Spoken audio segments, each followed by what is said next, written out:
You're listening to an Airwave Media podcast.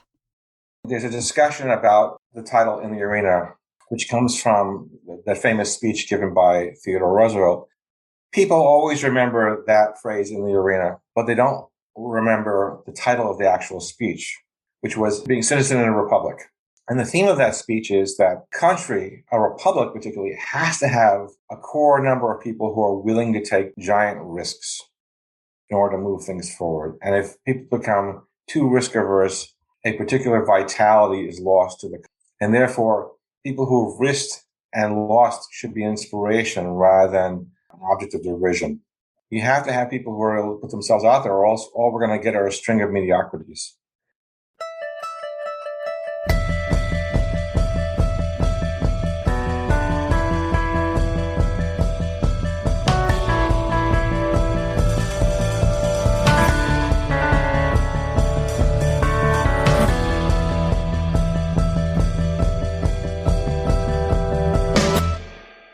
If you're listening to this podcast, you're probably a curious person.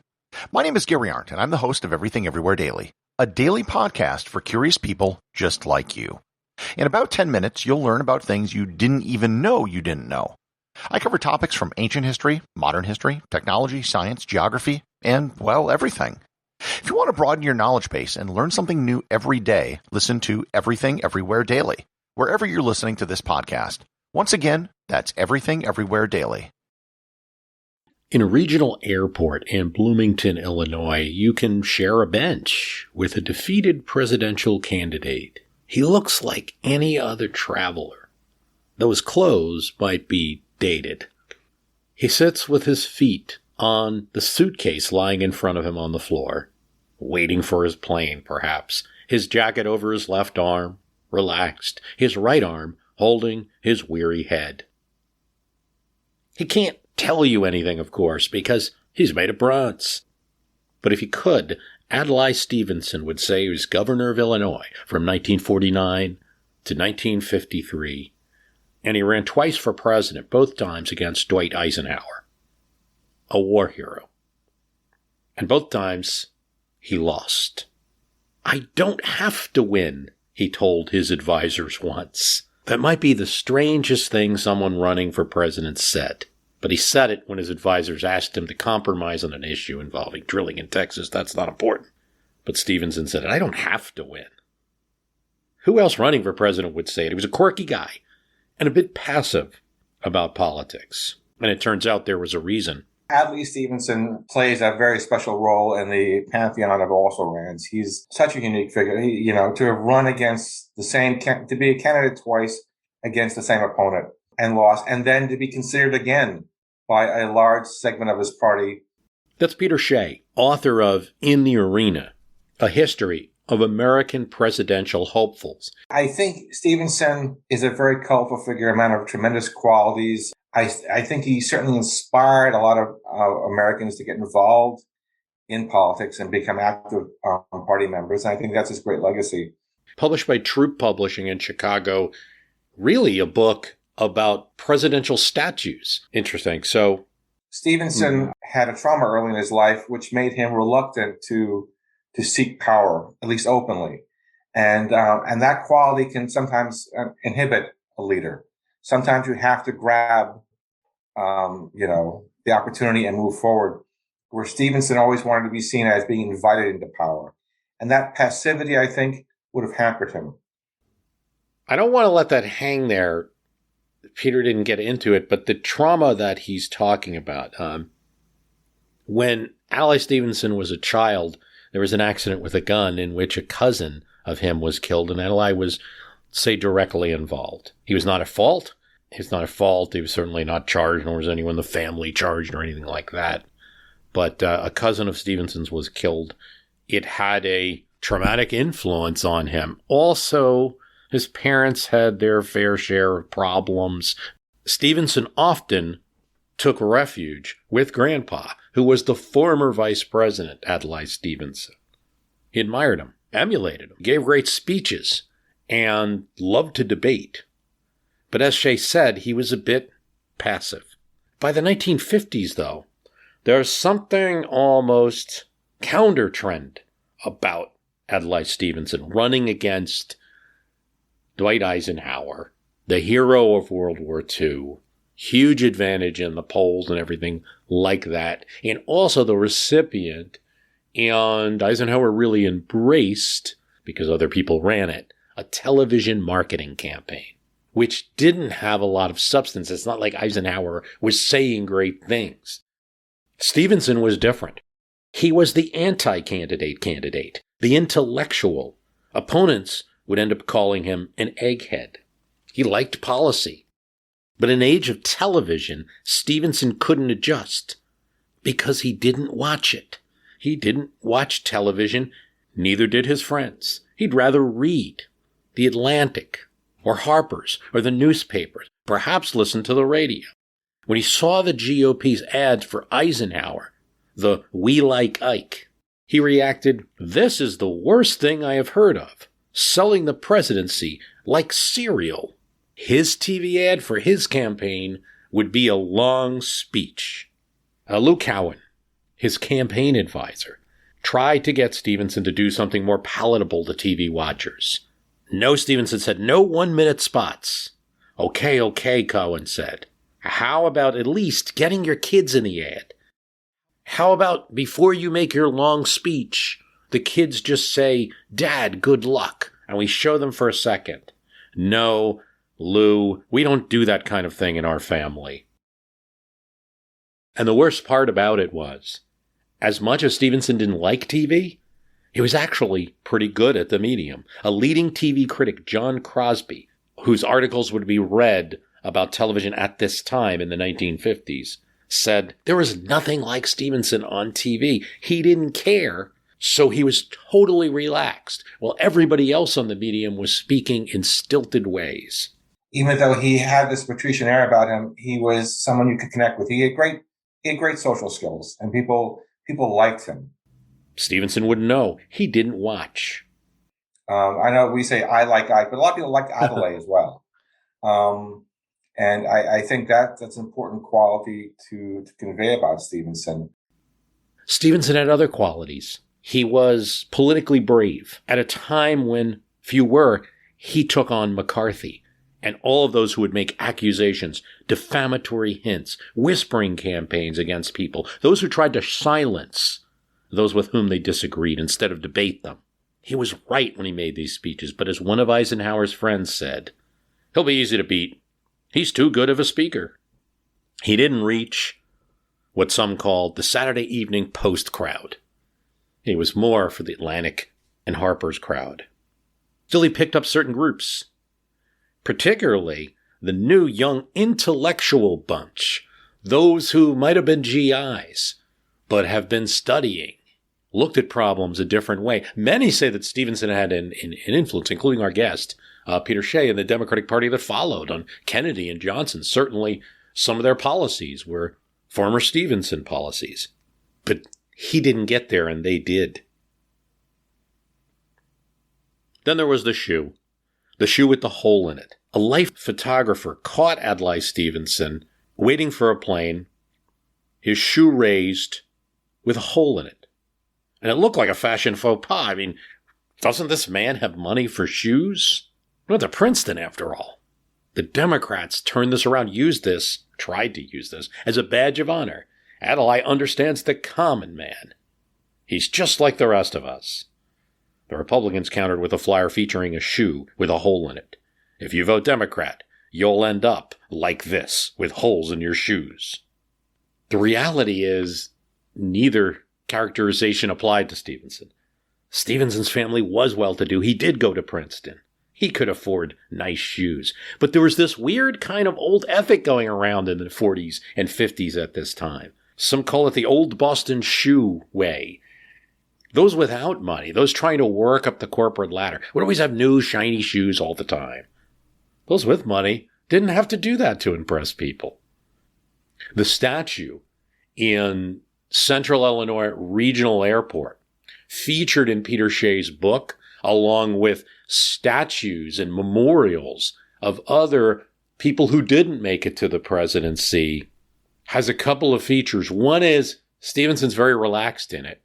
He's just kind of waiting for a plane like everybody else. It's one of the best statues because it really portrays him in his human dimension, sitting on a bench with his leg up. He's much more relatable than your typical statue, which often casts people within a superhuman manner. I like the human dimensions of Stevenson, and I think that's very important. You can sit next to it, and people do. The seat is open, and it depicts him with that hole in his shoe. I'm going to talk a bit with Peter Shea about his book, In the Arena, A History of American Presidential Hopefuls.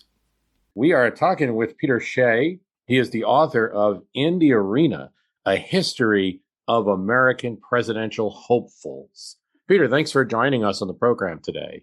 Happy to be here, Bruce. Topic that you chose, of course, is the hopefuls, those who ran for president but did not become president.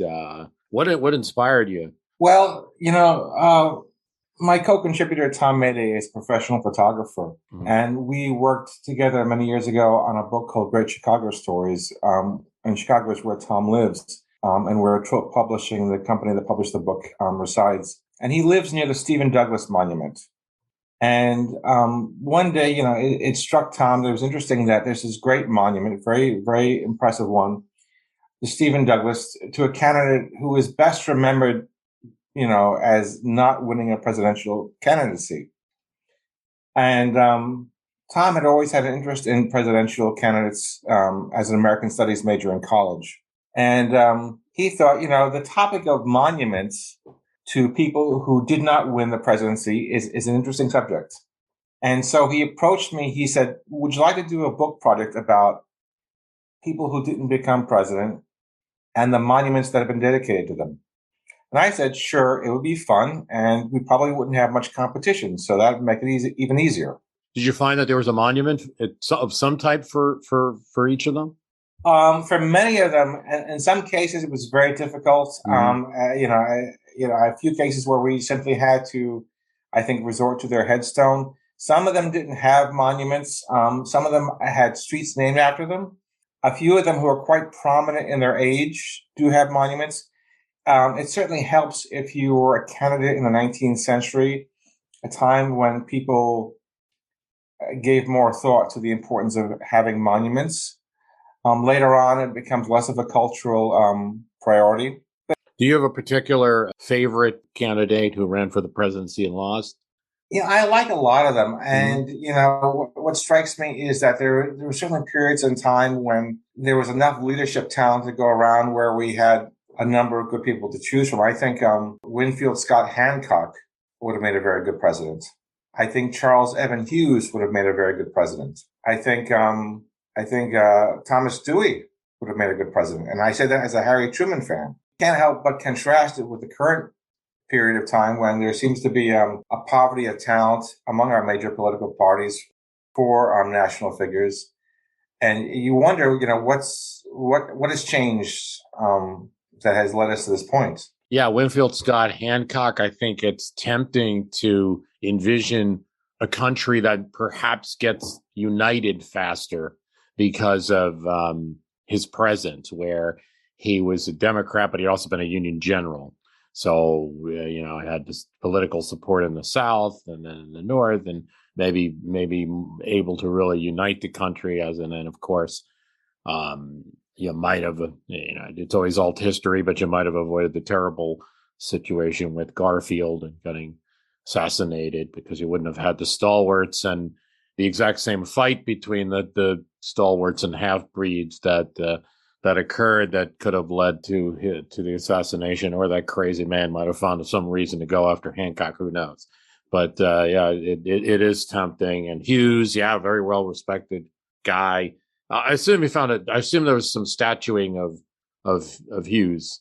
I think what we found for Hughes, if I recall, was there's a hall in a law school. I have to check, named after him, and I think also a dormitory. I don't think we ever found a statue, but I think he was honored in places where the legal profession gathered, because he was obviously one of the highest regarded lawyers in the country. And if I recall correctly, his son also became Solicitor General of the United States. So it was a family with talent for the law. That was one of the, I think, elections where there was a real twinning. where he and Woodrow Wilson resembled one another to a tremendous degree. I think in Hughes' case, if he had won, he wouldn't have left behind any bold foreign policy platform the way Wilson did. But he obviously would have lived longer, and we probably would have been spared the presidency of Warren Harding. Yeah, I think those are great. And that's the thing. The trouble with old history, right? It's always like you change one thing and then a whole set of other dominoes fall. But in this case, good ones, because that whole Teapot Dome mess and one figures, yeah, you wouldn't have the health issues, Wilson, which caused so many problems. And while introducing a form of, way of resolving disputes around the world is commendable, it didn't work at its time, and we didn't join it at its time. So maybe Hughes either doesn't come up with as large of a plan, or it politically can sell one better. What about Stevenson Eisenhower? Any thoughts there? Yes, Adlai Stevenson plays a very special role in the pantheon of also-rans. He's such a unique figure. To have run against to be a candidate twice against the same opponent. I think he certainly inspired a lot of Americans to get involved in politics and become active party members. And I think that's his great legacy. Whether or not he would have been as good a president as Eisenhower, I'm inclined to think not so much. Many years ago, there was this wonderful study of Stevenson done by Gary Wills. And Wills drew a parallel between Stevenson and Franklin Roosevelt, who many people they saw him as the natural inheritor of the Roosevelt mantle. But Wills pointed out that Stevenson, unlike Roosevelt, didn't have a crucible moment where he really matured from being a talented but somewhat narcissistic figure the way Roosevelt did because of polio. And again, I think on another level, he lacks certain qualities that are really effective leader, particularly during the Cold War. I think he would have been found wanting. I appreciate that. I think that Truman was a little sorry that he suggested him in 52, because after suggesting him and helping him kind of getting the nomination there, Stevenson was reluctant to embrace Truman, to defend his White House, at least to the degree Truman wanted. And then when 56 comes around, it was Stevenson again, but I don't think Truman was particularly thrilled about him running again and about his inability to fight as a candidate. Truman wanted a fighter like him.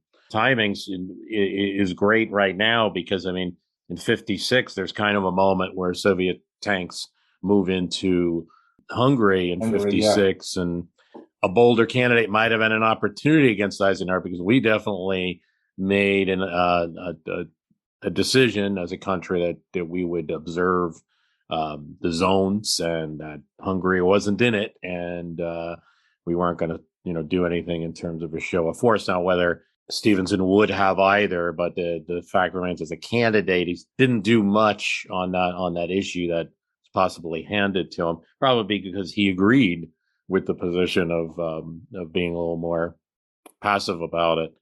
So it's an interesting time. You did find a statue of Stevenson, I see, in the book. Yeah, it's in an airport, and it's a wonderful.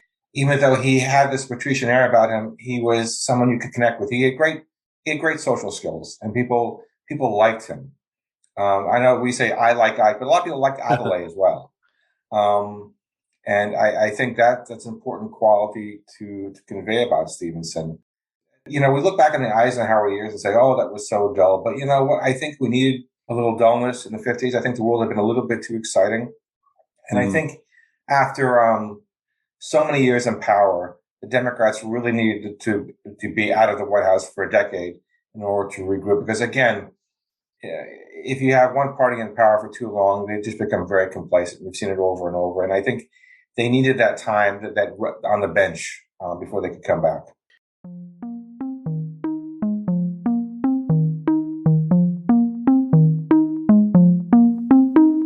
I thought I'd jump in a bit here. I made a point about 1956, the second time Stevenson ran against Eisenhower. And I just wanted to clarify because it has some meaning with today's events and without taking a lot of time discussing it. But Hungary's government decided it wanted independence from Soviet influence. And the Soviet Union, using a guise of a group of concerned nations, all of which were countries like Romania and East Germany and China that were in the Soviet orbit enough at that time, bringing Hungary back, sent Soviet tanks into Budapest and crushed a very violent rebellion and a very violent stamping down of that rebellion. It happens in the middle of a presidential campaign. And I mean, really in the closing weeks. And that's so rare in American politics. And only the fact that Stevenson was so far behind that it didn't matter as much as it might have. But there was a little glimmer of a moment where Eisenhower kind of got caught in a policy. He couldn't speak out against the Soviets because in the Suez, he was aligned with the Soviet. I mean, that was one of the reasons.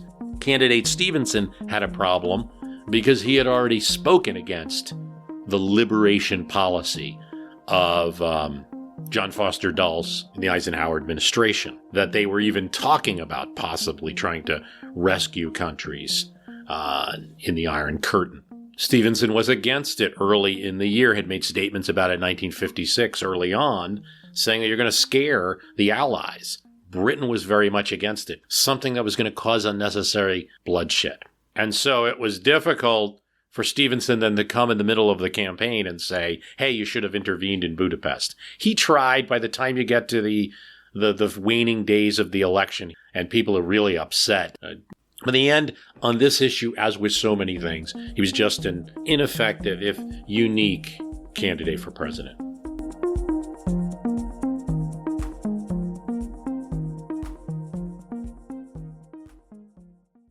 If you're listening to this podcast, you're probably a curious person.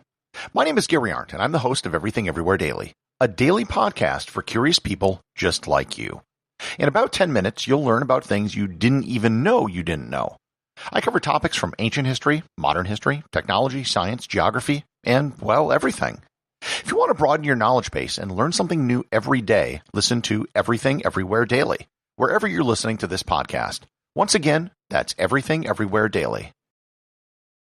Did you, was the Irving Stone book, they also ran any influence there? Yes, I read They Also Ran, and so did my co-contributor, Tom Mayday. In fact, Tom introduced me to the book, and it was on my mind a lot when I was writing this book. I had a copy of it, a well-worn copy in the first 2 years of the project. I don't know what it's happened to, but it was really inspiring, and I really enjoyed Stone's take on some of the canons. I didn't always agree with him. Yeah. Sometimes I think he flattered some of the losing candidates a little bit too much, but I think he helped set the tempo for how to talk about these candidates, and I found that very useful as a writer. Yeah, my copy of the book is it literally fell apart on me. It had turned into chips and garage sale paperback. A good book. Michael Dukakis writes a foreword for you, and I mean, and there's a guy who seemed to suffer a lot. Just a terrible loss that kind of everybody watched unfold on television almost. And what does he have to add to this, do you think? His piece really talked about the human dimension. What do you go through when you run for president? And Governor Dukakis was quite frank about the disappointments of it. But in his case, interestingly enough, he was better prepared because although he was coming off a successful second term as the governor of Massachusetts, it wasn't a consecutive term. He had run and served earlier and been very successful, but he hadn't really connected with a lot of voters, and he got a little complacent. And so he lost his reelection, and it was a stunning blow to him. It was really, for him, I think that was really the great painful loss in his political career. And so he went into academia for a few years, bided his time, and came back and learned from his mistakes and became an even better governor in his second term. So I think better than most candidates, I think Governor Dukakis was psychologically prepared for the possibility of losing the candidacy, even though he made a good faith effort for it. So Yeah, you wonder with some of these if they had a chance, if it's a better candidate, if things could really have changed, or if there wasn't a chance of winning some of these elections. If the economy's good, real hard to beat a sitting president. 88 gets to where it was a little bit more of an open ball, and one could see it going one way or the other, and that campaign events changed things. And so I remember often when I used to work in New York City, passing the Horace Greeley statue and thinking about him a lot. And there was a lot of, I think the birds were more interested in the statue than the people sitting there. They may not have known who he is or what. Yeah, and Greeley is one of those figures who is unique in that he would have been famous even if he hadn't run for president. In fact, running for president was simply the last act of his public life that had been very eventful. He's a major historical figure. His role in American journalism is well established. The candidacy for president was really almost, again, it's a footnote to his long career. And even if he had won, which I would have been extremely unlikely, he would have likely died before taking office because of his final illness. But again, he's a fascinating figure. And I think his great contribution to the American political system was the idea that you could challenge a sitting president even if you belong to the same political party. If you feel that the sitting president is not doing a good enough job, you're not necessarily obligated to support them. If you really feel that there has to be a better candidate, you have to put national interest above party unity. I think really in many ways, by setting that president, sets the tone for what happens in 1912 with Teddy Roosevelt's Bull Moose separate ticket. Yeah, it was a liberal Republican ticket. And in that vein, the Democrats elected that year, perhaps out of their best shot to win, elected to leave their own party, in a sense, leave their partisanship behind. Greeley, I think, of course, he gets tagged, maybe rightly so. Maybe he wasn't speaking out enough against it with the whole Ku Klux and the bad stuff that was going on during Reconstruction with the Democratic Party in the South, because he's accepting that support. But on the other hand, had he won, it wouldn't have been just a typical Southern supporting, dough-faced Democrat winning. He had plans to change things, and there again might have been this moment of unity in the country if he had somehow been able to eke out a win. And Grant's second term did have some issues with the use of public funds, and maybe you could have avoided some of that. Yeah, so it's interesting to see what would have been. But as you say, given his health, we would have probably ended up with a obscure Missouri governor as president. We talked about the Greely statue, and it really is a terrific statue, even if people are mostly using the park and not thinking about it as Greeley Square. What can we say about the difference between how we look at monuments now or not look at it? And in many ways, the United States in its first century was emulating the European model of venerating the past, and we also had to invent the past. We had to create signifiers to say, these are the people who are models of what we want our public life to be shaped by. So it was very much an idea of creating a public culture. So there was a utility there, particularly for a young country. A century in, our interest in statues begins to slow down. We're really settled. We know who we are. We still continue to make statues, but it's not as big a deal as it used to be, except in those unusual cases when you're creating a really significant monument, like is the case of the Lincoln Memorial in Washington, D.C. There's almost a reflexive, let's put a statue here of so-and-so. But again, statues often fail to do what they're supposed to do, which is to remind people of who someone was, because they become part of the landscape. And the only ones interested in them are squirrels and pigeons. Or at least that was up until recently. One of the interesting things that happened during the time of this book project was that when we began, public monuments was not a topic of interest to many people. And obviously in the past 5 years, that's changed significantly. Oh, yes. At least one of the monuments we list in the book has been changed due to those changes. The Calhoun College at Yale was renamed. And of course, now monuments are looked at. I go back to the Adlai Stevenson, where you had remarked that the kind of statue in motion, in a way, his pose that was more human, might speak about an individual more. We may need in an era where we have smartphones and the like. I mean, we may need more of that. Like Greely could have been, working a printing press or with some gesture of speech instead of just these very pacific statues that don't say anything. We need something more if statues are going to be done, or at least better explanation. And then, we bring statues up a lot because this book really, it looks like, it got something like 70 pictures in it. It really is kind of a mixture of a history book and a bit of an art book. Yeah, and that's something that was doable thanks to Trope because of their publishing approach. They often do books that are heavily art books and photography. So they gave us the opportunity to really do a book that was also both photography and text heavy, for which I'm very appreciative of them. And in terms of monuments, one neat idea would be to add an augmented reality function to monuments, so that if you scanned it with your phone, you could see the figure move.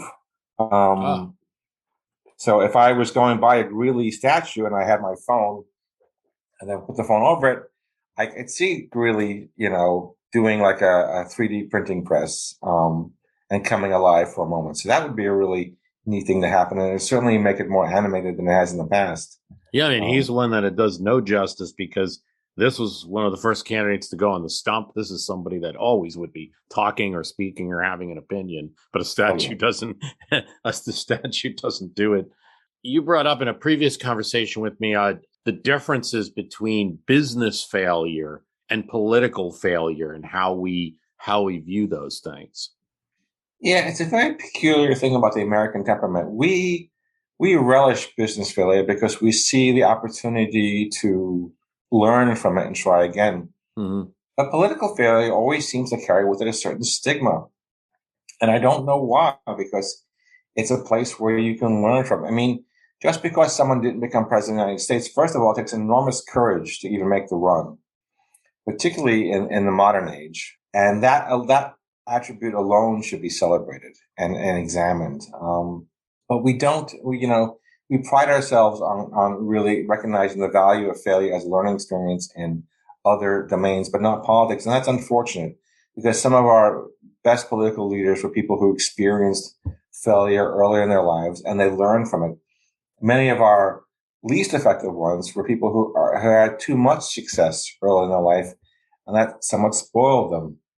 And I think of someone like George Mcclellan, a great example of someone who, on his resume, looked like the perfect leadership choice, but wasn't. And I think it was because he was paralyzed by fear of making a mistake because he had gained so much status early on, and he was afraid to risk it by making any major judgments. And I think that really hampered his overall effectiveness as a leader, as well as I think his somewhat distorted self-perceptions. And you compared him to, his military, I wouldn't say rival, but the person who really supplanted him, Grant, was someone who failed profoundly early in his life, but grew from the experience and was not afraid of taking risks and failing, which was a key to his leadership style. So I think that's really, there's a lot to be learned from these people. But I do think political failure should not be seen as a kind of scarlet letter phenomenon that we often do, particularly at the presidential level. It takes enormous nerve to even make the attempt. And I think we should always celebrate that. Absolutely. And I guess we have a president in office now who comes out of having failed, but it isn't terribly common. He comes out of having tried to run. Right. And when you brought that up, I think about there's an old book an advertising book, Al Rice and Jack Trout, and his Marketing Warfare. It's kind of one of these old books in the 80s talking about business and positioning products. And I remember him saying, like, I would, as a marketing manager, love to have Walter Mondale's, 40%. I would, I would love to have that for a product. But in politics, all of that is written off when here's a guy who got, a very large group of people to agree with him, but is a total and complete failure. Yeah, in terms of politics. So very, very cool. And of course, the other issue is that the whole nomination process has changed radically in the past decade. I mean, a decade ago, a book like The Party Decides was considered gospel about how presidential politics are conducted in America, that there's a strong vetting process, and the person has to move up the chain of command within a particular political organization. So when someone, like say Donald Trump, has no political background, throws his hat into the ring, and wins the presidency, you just changed the rules completely about, the presidency in a way that many people find either unsettling or exhilarating, depending upon your point of view. Yeah, the primaries, I think, change everything. You no longer have the party elders. Like an Alton Parker, I don't think, 1904 candidate, I don't think comes out of, would survive any kind of primary test. It's just merely a convention choice. Like, well, we're not going to give it to William Jennings Bryan once again. So we got to find somebody. And here's Alton Parker. I don't think if it was a rigorous primary, well, you see that the first ones that start coming out of that is, your Wilson. Right. And Parker really does belong to that earlier generation where the party had so much power, and the candidate was chosen based upon what the party leaders considered their interests.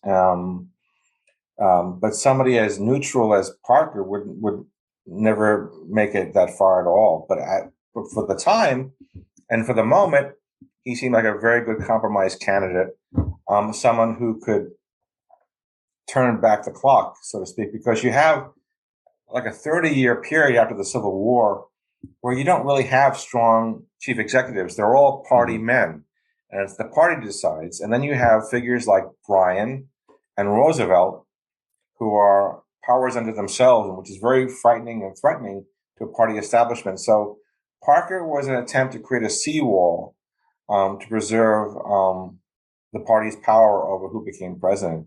And ultimately, he didn't succeed. I don't think he could have, but he was their last great attempt to maintain that dominance they had during the Gilded Age. Yeah, made a couple speeches, had a couple of articles. That's the campaign then, right. A couple speeches nearby his house, and that's about it. Besides what we talked about today, is there anything else that you think is important to know about some of these candidates, or is there a candidate that we haven't discussed that you wanted to point out? In the introduction, we have an essay at the beginning of the book that, along with the piece by Governor Dukakis, it's a piece by Jim Kelly of Fordham University. And there's a discussion about the title In the Arena, which comes from that famous speech given by Theodore Roosevelt.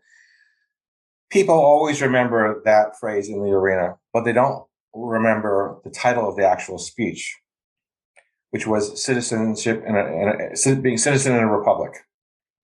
And the theme of that speech is that a country, a republic particularly, has to have a core number of people who are willing to take giant risks in order to move things forward. And if people become too risk averse, a particular vitality is lost to the country. And that's bad to any country, but it's particularly bad to a republic. And therefore, people who have risked and lost should be inspiration rather than an object of derision. And we have to remember that, particularly in an age when we think that we can insulate ourselves from all sorts of risks. And again, in this age when with social media, people are afraid of their perception being shaped one way or the other 24/7 with the internet. You have to have people who are able to put themselves out there, or else all we're going to get are a string of mediocrities. And that's an important point, I think, that we have to remember. And I hope people take it away from the book. That's a great point. Totally agree. Well, Peter, thanks so much for joining us today on My History Could Beat Up Your Politics. Appreciate it. Thank you, Bruce. I really appreciate it. And again, the book can be obtained from trope.com, TROPE, or on Amazon. So if people are interested, I hope they go look for it. Okay, great. Yeah, highly recommended. Thanks, Bruce. I want to thank Peter Shea for coming on. His book, In the Arena, A History of American Presidential Hopefuls. It has a foreword by 1988 candidate Michael Dukakis, is published by Trope Publishing. Our website is www.myhistorycanbeatupyourpolitics.com. And I want to thank you for listening.